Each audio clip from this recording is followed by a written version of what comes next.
As the days passed, Heidi talked of nothing but Peter and the goats, grandfather and the mountains. She grew more and more unhappy. "I must go home today," she would say each day. But Clara would persuade her to stay, saying, "Just wait until Papa comes home." At last, Heidi could wait no longer. She took the roll she had saved for grandmother, put on her straw hat and shawl, and set off for home. But Fräulein Rottenmeier found her and marched her back to the house. "How could you leave this beautiful home?" she demanded. "Have you ever been treated better, or had so many servants to look after you? You are an ungrateful little girl." A few days later, there was great excitement in the house, because Herr Sesemann, Clara's father, had returned at last. Fräulein Rottenmeier told him at once that Heidi was not a suitable companion for his daughter.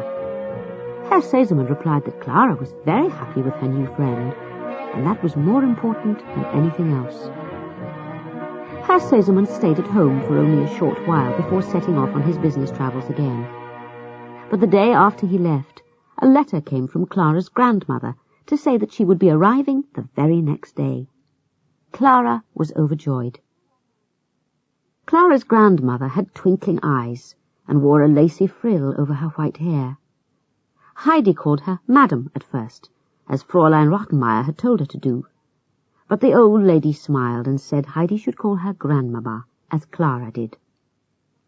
Grandmama was surprised to learn that Heidi could neither read nor write, and she promised to read to Heidi every day while Clara rested.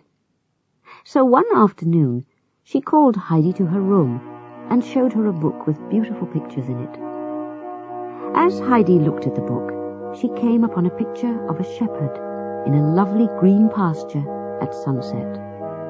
All at once, tears began streaming down Heidi's cheeks. Grandmama took Heidi's hand. "Don't cry, child," she said gently. "Does the picture remind you of something? There is a beautiful story about it, and I am going to read it to you.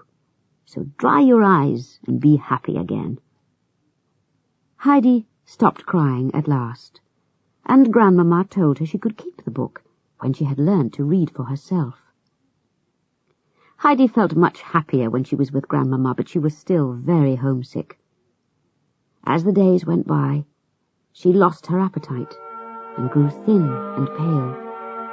At night, she lay awake, longing to be back in the mountains.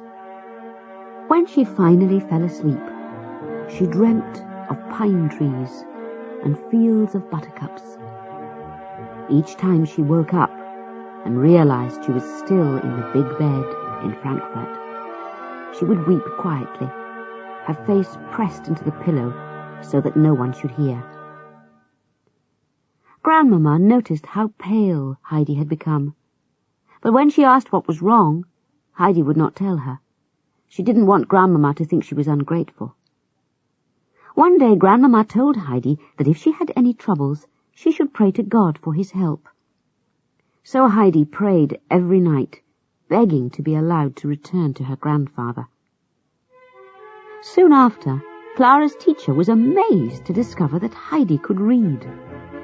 That evening, Grandmama gave Heidi the beautiful picture book, just as she had promised.